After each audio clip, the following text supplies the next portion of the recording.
With that said, though, it is time for some Formula One racing information, and to bring us all the storylines that we need to know is our Formula One expert and analyst, Nick Rodecap. You can find him on Twitter at Nick, NickRodecap. Nick, how are you doing on this Friday? I'm doing pretty well. How are you? Oh, you know we're having a great day, and it's made even better because we have a great Formula One race this upcoming Sunday. Break it down for us. First of all, as I always like to do, just give us a macro view of where we are overall in the race schedule. I know we're in the Max Verstappen what am I trying to say? Crowning, coronation is what I'm trying to say. But where are we in the overall season, and where does this race kind of fall into it? Sure. This is the final race before the month-long summer break. So we're at the middle part, actually the final part, I should say, of the European leg. We have two more races after this in Europe, and then we're in Asia and in North America, and then we go back to the Middle East for a couple more races at the end of the season. As far as Belgium itself, it's a track that historically has been marred by rain, especially if you think back to 2021 when the race was actually canceled because of rain. Rain is a problem this weekend. Belgium is a notoriously dangerous track, and there actually have been talks of the Grand Prix this weekend being canceled if the rainy conditions are too dangerous for the drivers. Now, I think the worst rain was supposed to hit today, so hopefully that's not a problem. Now, given that this is a sprint race weekend, we had qualifying today, and drivers only had one free practice session. So it'll be interesting to see, depending on the changeable conditions. We saw qualifying today go from wet to dry, and it'll be interesting to see how teams have set their cars up. As for the number of races that we have left, we've got 10 races left in the season after this one, with races in the Netherlands and Italy immediately following the summer break.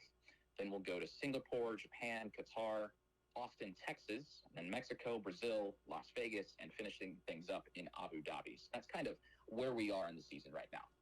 Now, you mentioned that this track is notoriously dangerous, and we've actually had some casualties on this track, correct? That is correct, yes. So, given its history and given the conditions, give us the actual likelihood that you think that we're going to actually see some racing this coming Sunday. Well, I looked at the preliminary forecast a couple days ago, and it looked like the worst rain was supposed to be on Friday. Now, that's already come and gone in Belgium, and I want to look at an up-to-date forecast. Of course, the FIA will always prioritize driver safety, especially with hypervigilance in recent years. But looking at the forecast here, the news is good. The worst of the rain looks like it did hit today. We'll see a little bit of rain and cloud cover primarily on Saturday. That's for the sprint race. And we have a 25% chance for rain on race day, but there is a very high likelihood that we'll actually have sunshine, meaning it's looking pretty good for actually having racing on Sunday.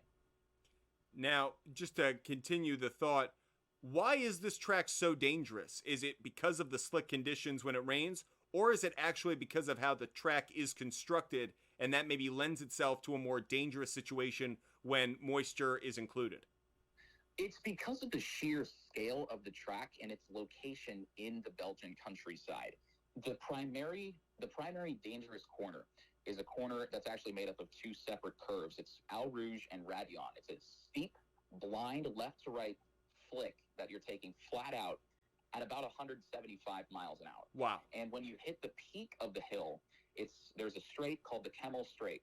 And if you go to the right side of the runoff area at the top of Radion, there actually isn't a whole lot of runoff area over there. Now, the reason for that is because behind the wall, behind the tire barrier that they have built up there, basically it just drops straight down. There's no real probability of the runoff being expanded. And because of that lack of runoff, if a driver crashes at the top of Radion, then he probably will pinball back onto the track. And with drivers coming up that blind crest, it's almost impossible to react at the speeds that they're carrying.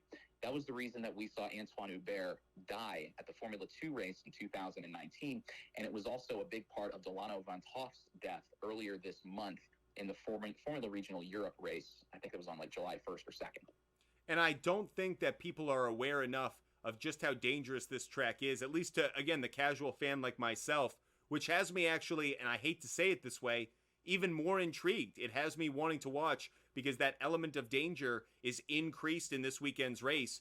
And you add the possibility of moisture in the air and rain.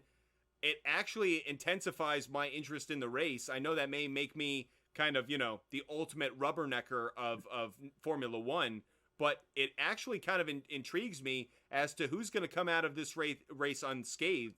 Now, to that point, who are some of the drivers that you think are going to manage this track well? And on the other side, who are some drivers that you think are going to have a real difficulty with this Belgian track?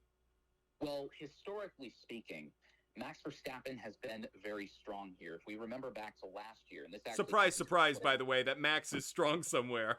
Yeah, it's actually one of his home races is Belgium. The thing that makes him such a threat is the straight line speed of his car. Now, a big part of this relies on the track staying dry, but we saw it last year. Verstappen took an engine penalty, started from 14th on the grid, charged all the way through the field because his car with DRS open, that's the rear wing flap that drivers get to open when they're within 1 second of the car ahead. His DRS gave him so much of a straight line speed advantage that none of the other cars in the midfield and even the upper part of the field had a chance. He has a 5-place grid penalty because he took a new gearbox for this weekend, so he'll start 6th, even though he qualified pole. I'm expecting him, honestly, to do the same thing he did last year. However, Charles Leclerc qualified 2nd. Now, he was 7/10 off Max Verstappen's time, but Leclerc was strong in Belgium last year. I think he had either a pit lane speeding penalty or Ferrari messed something up on the strategy. I can't remember which.